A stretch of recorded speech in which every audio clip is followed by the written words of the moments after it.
Yeah. Hey, welcome back to another episode of the $1 Million Body Podcast. I'm your host, Coach Nate, and here today with me is Colter Bloxom, Head Life and Mental Transformation Expert Specialist, aka therapist from Phoenix, Arizona. Colter runs Thrive Therapy Phoenix, which is a Phoenix-based counseling service. And he also runs the Thrive Therapy PHX Instagram account, which is awesome. So if you're interested at all in taking your mental game to the next level, you definitely want to check out his account. He's always posting great stuff. His stories recently, let me just say, Colter, they've been fire emoji. So good job with that. I really appreciate it. Welcome, man. Thanks for being on the $1 Million Body Podcast. Thank you for having me. I think that the vocalized fire emoji compliment is a really great compliment to get.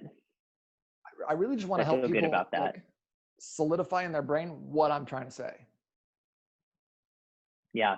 I think that does a good job of that, and I appreciate you giving me such a great job title. The more adjectives in there, the better your job is. I think more adjectives on the front end and then more letters on the back end just tells me that you're important. I think it'd be funny if like doctors did that, because like I think we generally agree that if someone's a doctor, it's like, oh, this person's smart and accomplished. But if they didn't just say that they were a doctor, it's like, oh, what do you do? Like, oh, I'm a physical health and medical body remodification, blah blah blah. Just list out that string of words. You'd be like, so you're a personal trainer? It almost sounds worse. Yeah, it's trying so hard. Yeah. Well, anyways, man, I really appreciate you being here. Today, I really wanted to pick your brain and just jump inside your knowledge bin for a second and talk a little bit about some of the stuff that, like, I think if you had listened to any of the $1 Million Body Podcast episode from 2 weeks ago, we talked about stress, some of the stress that a lot of us are going through right now, and kind of talked about some of the ways that I personally have dealt with some stress in my life and how I've helped clients deal with stress through exercise. We talked about meditation. We talked about sleep and making sure that sleep is a priority. But I got a lot of questions on that episode, and I thought, well, why not bring someone actually smart in to talk about that? So, Colter, thanks for being here. Colter, I MD. Really hope I did not disappoint. Oh, well, we'll see. Jury's out, I guess. So here's a question for you, Colter. I don't feel in my brain the greatest right now. I feel like you got a little bit of the brain mess. Is that what the technical term is for it? I've been dealing with what I tell people when they come in. Recently. Yeah. Yeah. So you and me both. But I feel like I also don't deserve to like say anything about it, which is one thing that kind of keeps me from really commenting on it, because in reality, everything on paper is great. It's awesome. My job has allowed me to remain employed throughout the whole COVID ordeal. I'm not sick. I feel I'm very healthy. I've got a healthy family. My wife maintained her job. So on paper, I feel like everything's great, but I still feel like this kind of just sense of like foreboding and anxiousness that I don't normally feel. It's not kind of my thing to be anxious. So I've been doubling down on a lot of like the healthy things that I know to do. But I'm curious, like from your perspective, because I know that with like the shelter in place thing, like the quarantine aspects, you took your business, of therapy and giving your and going through counseling sessions with your clients, you went to a mobile or like a virtual type of a model with that for a little bit. So you're dealing with something similar. So can you just tell me a little bit about how your experience has been over the last 3 or 4 months? Yes, I would love to. The therapist in me mostly wants to pick up the piece that you said that you don't feel like you deserve to vocalize how you are feeling. I'm most interested in that part. And so that would, that's probably gonna have to be another conversation because people will stop having me on their podcast. That's often what happens is I just like, at some point I'm like, this is now a therapy session, and they can't get out of it because most people are on having me on to like promote some sort of like vulnerability. I'm like, oh, now it's your turn to be vulnerable. Like, okay, we didn't say we're gonna do this, but it's too late now. So anyways, not gonna do that to you, at least right now. But yeah, I would say I feel like in a very similar situation that I well, I think no matter what, we've all been pretty significantly affected. Some people have obviously been more significantly affected. You've been more significantly affected if you've lost your job, or if somebody you love has caught the virus, or if you know you've just dealt with medical concerns over the time, or more at-risk population. But I think that's one of the pieces, is for us to kind of give ourselves a little bit of grace for feeling anxious right now. And whether or not most things are going well in life for you right now, there's just a lot of anxiety in the air. There's a lot of uncertainty. And I think that we're only able to really deal with so much uncertainty. If anything, I know that, well, you'd asked me about what my experience has been, and I would say yes. Like, I have felt stressed in this amount during this season. When 2020 started, I sat down. I was like, I think a lot of people do this, each year, but maybe it's because like 2020 had such a great ring to it. It's like 2020, and like this is it's happening this year. Okay, whatever it is, it's happening. And then life was like, oh yeah, life was like, yeah, it's happening, like but it's very different than you think. So I wrote out my goals, and I remember I had this kind of like this internal tagline for Thrive, that 2020 was the year that Thrive was going to grow up, because we have our programs and everything we're doing, and it's not that we weren't doing a great job. I think I was super proud of everything we were doing, but it was like, oh, like we're growing up this year. We're opening new locations. We're starting new programs. We're hiring more people.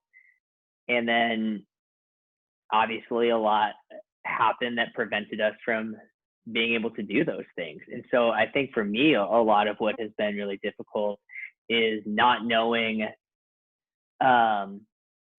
feeling like I don't have all the information I want to have to make the decisions that I want to make. Like if I want us to move to a new location or something, or like, do a new marketing campaign or something, like in a normal year, I kind of know what's going to happen business wise for us, how many phone calls we're going to get. But it's like, what if everyone decides that they don't want to go to counseling anymore because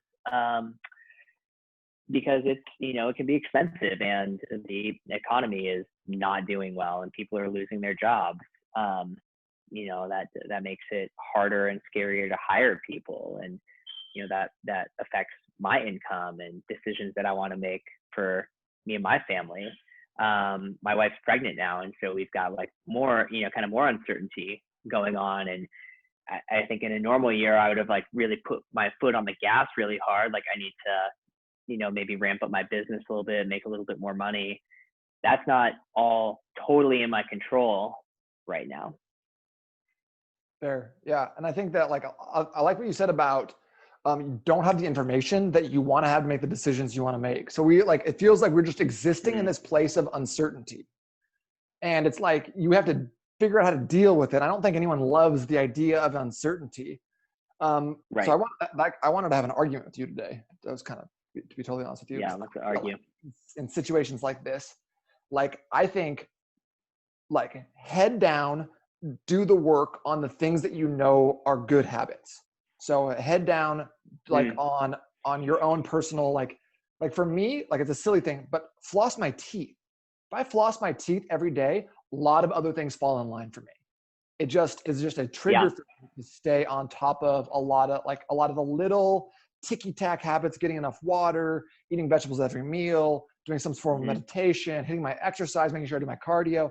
Like it just like, and I'm not Yes. saying it stems from flossing my teeth, but it's just kind of this, if I'm doing that, everything else is there.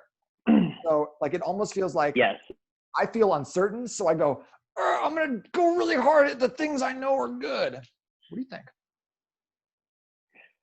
I think that's great. And I know you're describing it in kind of a facetious way. And I don't think that necessarily it needs to be something that's like geared at gaining control back.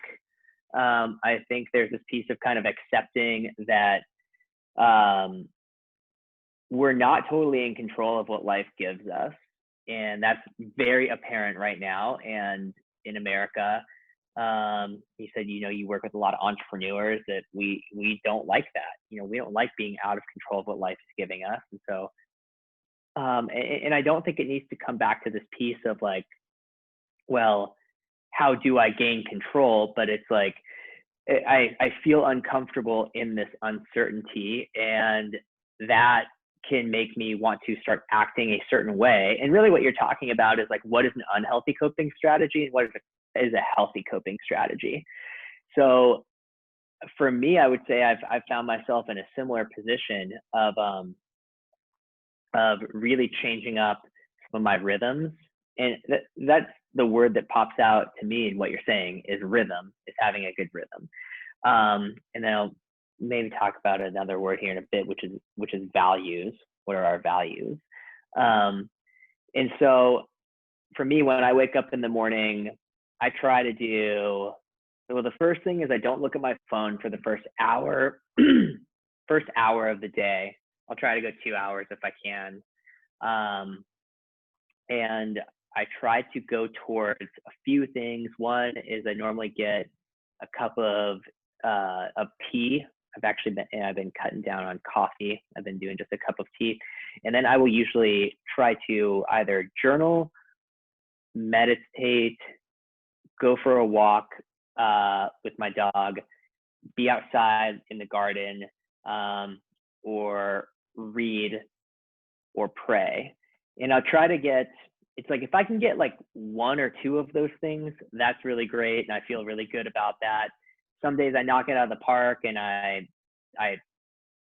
journal, meditate, do 20 minutes of stretching, go for a walk and listen to a good podcast. I'll usually have to like squint at my phone, so I'm like not looking at text messages while I get the podcast going, so I don't break that rule. And so some days I knock it out of the park with that, and then by the time it's time to check in for work, I've been up from 6 to 8 and have had 2 hours of being technology free, and I feel so much more just rested and able to check into work, open my computer up, and I feel like I can work at a much more steady pace, and I just feel less anxious because I've have kind of set up my day to have the type of day where anxiety doesn't thrive. So normally, if you're like rushing around and overly caffeinated, like that's the type of life where anxiety thrives. And so like anxiety is having a heyday right now. Anxiety is just kind of thriving in the world. And so we have to be extra careful about living a life for ourselves where anxiety doesn't thrive. I really like that. Like the idea of like structuring the beginning of your day in a way that keeps anxiety from thriving, because I feel like, I'm just gonna talk about myself personally, but I feel like I like to do really healthy habits in a really unhealthy way. Like I like to force things. I like to take control at all costs. I want it to be my way. I will complete the task, whether it causes me to suffer indiscriminately and have and feelings of burnout, and I'll drink too much coffee. I'll pound supplements if it gets me through the thing that I've designated that I will do right now, and I will do it at all costs. So I like the idea of the healthy habits, but done in a healthy way. Yeah. So why are those unhealthy for you? Compared to what you were talking about of like like I'm up and I'm like peeking at Instagram with one eye. I'm still in bed. You know, like it's not like it's not Yeah. the rhythm you're describing feels to me like like smooth jazz, like jungle rhythms, just kind of like a little bit like funky, just kind of the rhythms I'm Yeah. talking about are like the intro to a Metallica song, perhaps. Lot of Mm. drums, hard and fast, baby, all the way. But Yeah. I take a lot of pride in the fact that like I get that done. You asked me to do something, it's done. I put my mind that I'm going to do a workout. I'm going to go do sprints in 108 degrees weather. I'm going to do it regardless of the physical and mental repercussions because I've decided that's what's happening. Yeah. So that sounds like, I always like to think of holding our thoughts really loosely, because of those things that you're describing, that's not necessarily a bad thing. And I think we can always take things back to like being some sort of positive value that, I would say, like, that sounds like a lot of determination there. And I think you are a very, from what I know about you, you are a very determined individual, and that's great. Like, that's a great value to have. A lot of people could really use to increase that value in their life. But I think healthy, mature adults are able to hold multiple values and to understand how to find balance. And so I've heard it said before that the therapist's job in somebody's life is to help them find balance. And it's not to like rein you back in or something like, whoa, Nate, slow down. You stop doing all of this. But is that value costing you something kind of on the other side? Like, if you say that there's physical and mental repercussions to that, it's like, well, it sounds like that's costing you something else. And so it's like, what other values am I kind of missing out on that I want to elevate in my life? And so, if you think about like, whatever you're describing in terms of my jungle rhythm, which I'm taking as a tremendous compliment, by the way. If you're feeling like you need to elevate rest as a value in your life, or slowing, my favorite value to talk about with people, this is gonna be super sexy and everyone's gonna be like, oh dang, I want to do this, is boredom. So I know that right now comments are flooding. Comments are probably like flooding into you. They're like, how do I sign up? Like, where's the book? Like, but bored, we're incredibly bad at being bored. And I'm not talking like, having nothing to do all day because you don't have a job or something. I'm just talking about like, you have to wait in line for like 5 minutes at Sprouts. Come on, like that. Yeah, I know. Yeah. Oh God, like the dopamine. Like, how do I get it faster? Where are my red dots at? I gotta press a red dot. I gotta press a red dot. Going over to your phone is not working. You're going over to someone else's. You got any notifications, bro? I need to hit it. I need it.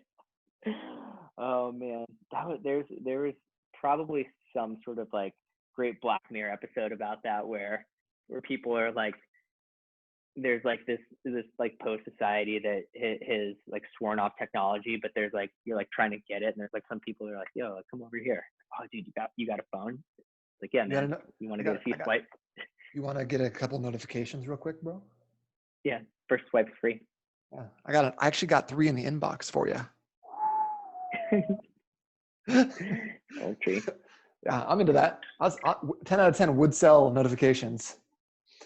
I really also like taking kind of what you're talking about, and like, because I feel like in a lot of ways, this really relates to how someone would go about like their own fitness journey or weight loss journey or something, because there's so many people, like you said, I work with entrepreneurs, and entrepreneurs seem like they're like they describe to me in fitness what I just described to you in kind of that mental health aspect. They're like, I'm gonna do it, or I'm gonna eat 100 pizzas. It's not anything in the middle. I'm gonna do 17 days a week, 3 a days. I'm gonna run. Yeah. I'm gonna swim. I'm gonna do it. I'm gonna take supplements, or they're off completely. Yeah. So my job a lot of times is being like, hey, like, okay, let's find a little bit more balance. Let's make it sustainable for you for the long term. So Right. help it think about like when you're talking about how do you make this, how do you get a little bit more boring with like in terms of just like being able to maintain something long term. It's the same with fitness. It doesn't have Mm. to be exciting to be functional, right? A lot of times it's Yeah. just about And I getting think a that kind rhythm rather than just trying to go balls to the wall right off the bat. Yeah, and I think that kind of ignores half the equation right away. That it's like, okay, well, if you know the answer, which is for you to like start exercising 5 times a week and doing sprints and changing your diet, like why haven't you done that? Like what are the things that have kept you from doing that? And the answer is not just like I just need to like white knuckle it more. Like that ignores this part of like, well, like what gets in the way of you doing that. And I think we have to approach that in a really non-judgmental way. Because if we're judgmental, we're not going to want to look at it. We're like, oh, it's this other thing that happens that doesn't matter anymore. And so I think we actually have to have like this really high awareness of that, of like what actually keeps you out of the gym, like what actually keeps you from like doing your workouts at home. This Right is now. awesome. Can you give me / everyone else who's listening to this, like what is the one way we can either develop that awareness, or do you have any sort of like mental exercise that we can do to kind of put us more in the driver's seat here rather than like kind of being buffeted by our own natural tendencies for either like massive action or inaction? Does that question make sense? We got a little frozen here for a sec. You Are still look we frozen, but I look like I'm doing karate. So, still on here? oh yeah, you're in. You're back in. I'm back. Okay. My question was, do you have a I took a mental vacation. exercise for someone? I think You got it? yeah, I think I got your Hit question. me. Hit me.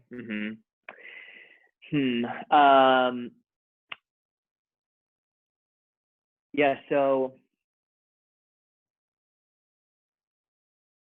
I'm a really big fan of writing things down. I think something changed, like in writing things down with like an actual pen, like if you guys remember these, um, and there's I something actually different have about one. like, do you really? I know. No. I look like the same one. Um, there's something changes when we actually like sit down, pen and paper, and are just honest with ourselves. And I like kind of writing like about like both sides of the equation of like, here's like, you already have the motivation for, why you want to do it. Like, why do you want to make this change? Like, cause I want to look good at the pool and I want to feel good and like, feel good, like playing with my kids and, whatever those things are, like attract a partner that is super attractive. I don't know. Gosh, I haven't been married that long. I was just like totally shows that. I don't know see, the point is like you already know what those things are. And I think it's good to sit down and kind of like write your goals down or write your motivations down. But I think potentially even more beneficial is to write down like, why am I not going to do this? So I like giving people those homework assignments, if it comes to like, keeping a habit, like, or an addiction or something. Like one of the things we talk about is planning your relapse. Like, why are you going to relapse? I'm not. My life is horrible. Well, you seem to really like that drug or drinking for a long time. So I'm guessing you're probably going to want to go back to it at some point. So what is going to happen? Like let's plan that out. Like what's going to happen that day? That you're going to be stressed, you're going to be emotional. Like what sort of things do you need to look out for? That's like, if your girlfriend breaks up with you, it's like you better be like calling people and saying, hey, like, I'm at high risk for relapsing right now. And so, I think writing some of these things down of like what's going to keep me out of this rhythm is like telling my, I think some of those things for me that like keep me out of the gym is telling myself I can go tomorrow, like, or it's not a big deal. Or I just kind of have those like phrases to like be aware of for myself. Like when those phrases come up, it's like, and it's amazing. We think that we're not going to get tricked by them, but we do. We get tricked by them all the time. Like that same old tired phrase comes back up. It doesn't even change how it comes across your mind. you've had a busy day today and you're feeling kind of tired. And so I think like writing down and kind of writing some of that down and doing some of that work, it just really all it does is give you a better chance of noticing when it's there and kind of being able to label that as what it is. Like, oh, like you're back and I know what happens, and what you say to me is that I shouldn't go because I feel kind of tired today. And I know that I often listen to you. And I know that you're usually wrong and you don't pay off good dividends in my life. And so, I feel it a lot more equipped to make a valuable decision versus going into the situation kind of blind. That is so powerful. Can you imagine if all of us had our goals, right, written out? We did this once a week. We planned our goals, kind of planned on how we were going to attack them, and then we planned how we were going to relapse every single week. And we just wrote that out. Yeah. Like on Friday, I know I'm going to get asked to go to happy hour. And I know I'm going to be like, I've got 4 workouts and I'll just get the next one in tomorrow. And I know I'm not going to go. And then when that Friday rolls around, you're like, yeah, shit, I told you. And then you can make that choice by disassociating from that thought, because it's not you anymore. It's a external thought, right? Yes. Yeah, dude, Colter, that is awesome. That was worth the price of admission right there. Good. I'm glad that's so good. I love what you said, that like being able to externalize that thought, and that really is the goal, is being able to kind of like see them out here, like, oh, like this is a thought over here. Like we so often just kind of identify with our thoughts, that like if you're thinking that, it's like it's me that thought it, and well, you might be like, well, who else thought it? And yes, like it was your brain that came up with it, but there's something different about externalizing that way. Like, oh, my brain came up with this idea. What do I think about that idea? I heard something recently that said like, don't always trust your thoughts, or your thoughts aren't always 100% true. And the way I heard it was way cooler than the way I just said it. But like, that was the basic premise, is that we talk about that in so the type of therapy that I've practiced, I've referenced inadvertently 3 or 4 times, is acceptance and commitment therapy. But they talk about that as that being one of the issues that leads to psychological unhealth, is seeing your thoughts as invariably true. And that's a huge thing that we do, is a thought comes up and we think it's true. So crazy. It happens when we're in traffic, if someone like cuts us off and we're like, that guy, that guy's a jerk, or like traffic is slowed down and like life is so unfair to me. Like we just hear those things and we're like, that's true. And we don't really stop to think like, actually, that's not true. But I mean, that guy probably still is an asshole. Like, let's just be honest. Yeah. That guy in this scenario sucks. Yeah. No, that's good stuff, Colter.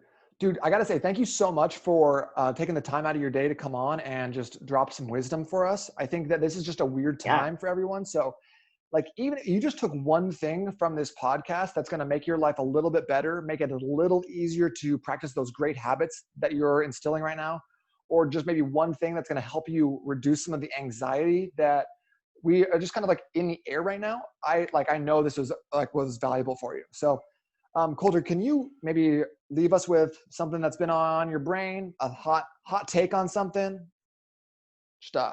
Just throw us something that you've been interested in recently. Hot take on is this like just totally open field, or Colter's hot take? Yeah, it's a new segment we're doing. Man, gosh, there's so much pressure. I know, but I like it. It's good for you. Hot take, I don't know, man. There's so much going on right now. I have a lot of thoughts on everything that's going on right now. You're someone who's like an entrepreneur, building a business. You got a baby on the way. Yeah. And it sounds like you're still finding time for a lot of those good habits. I know I interrupted your workout to get you on the podcast. Yeah. I know you're doing some of the great stuff in your AM routine you talked about a little bit. Maybe tell us a little bit why that's actually important for you as someone who's got so much going on. About being in my workouts? Yeah, just like prioritizing that sort of thing. Colter's hot take. Okay, here's my hot take. It's 2 things. So one, I'll touch on the fitness side, is that one is Yeah, I see a massive difference in myself I'm when I'm getting my exercises in. I just know that, on the like the mental side, it like decreases cortisol levels um and reduces my anxiety and stress.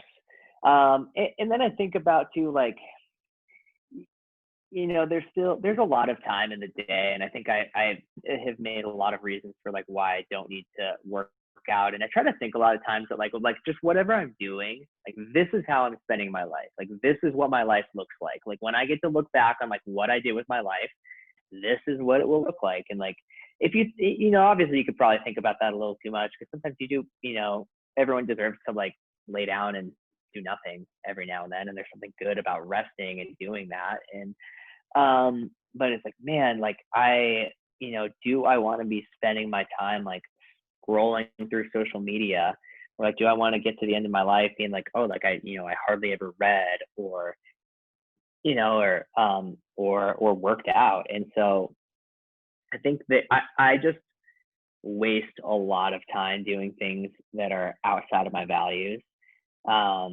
Just things that are kind of like numbing my mind or something. And so I waste a lot of time there.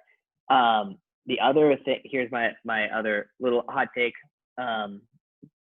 One thing that I've been doing lately is when I wake up in the morning, or not when I wake up, but like once I like do get ready for work, and before I even open my computer, I just take out a piece of pen and paper and I write down everything that's on my mind that I think I have to do.